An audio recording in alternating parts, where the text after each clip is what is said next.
Welcome to our third session of our study, Joyful Generosity. Someone has come up with the idea somewhere that it's a bad idea to talk about money in the church or even in the family. Well, not only is that wrong, it's not biblical. Jesus himself talked about money.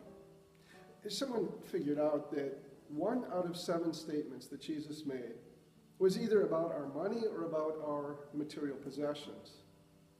The Apostle Paul wasn't afraid to talk about money. In fact, he spent 2 chapters doing so in 2 Corinthians. And in the section before us this week, this second half of chapter 8, we hear that Titus was actually excited to go and talk to the Corinthians about money, about the collection. And finally, where are we going to learn about our use of money, if not from the Bible?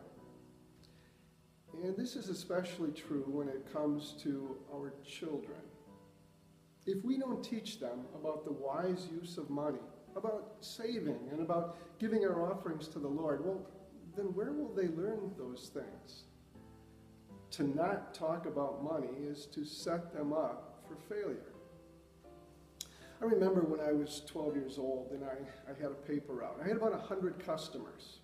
And every 2 weeks I would go around and I would collect. People would pay me for getting the paper, and they would usually pay me in cash. So I would come home with this bag full of cash. Then I would take that downstairs to my room and sit at my desk, and I would make a stack of singles and a stack of 5s and a couple of 10s and maybe even a 20 from time to time. Then I would count that money, and I would count out what I had to give to the newspaper company. I had to pay for the papers, obviously. But then the rest, my parents taught me to take 10%. And that first 10% I would set aside for my offering. It would go in an envelope, and when Sunday came, I would transfer it into my offering envelope.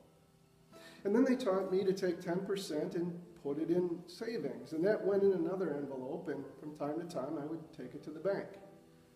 Some years later, I bought a car with that money. And then the rest I could spend. It went in an envelope that I could draw from for entertainment, if I wanted to buy a fishing rod, or if I wanted to go to the movie with my friends. But if that envelope was empty, when my friends were going to the movies, I didn't go along. I couldn't. If you're a parent, if you have children at home, you need to teach them about the wise use of money. Maybe buy them a bank with 3 compartments in it, one labeled savings, one spending, and one offering. Or you could simply use the envelope system. But however you do it, don't set up your children to fail later in life. Talk to them about money. There's one other thing that we learn about in this second half of chapter 8 of 2 Corinthians, and that is that Paul really goes to great lengths to assure those Corinthians that he was faithfully administering the gifts that they had given for this offering. You know, we do the same thing at Beautiful Savior. Budgets can be complicated things, and in an organization like our church, sometimes it's hard to figure out where all the money goes and the different things we spend it on.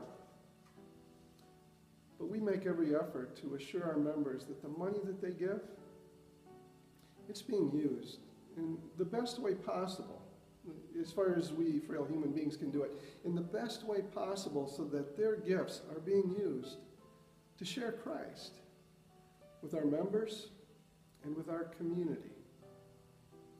May God bless your study of His Word, and thanks for taking the time to watch this.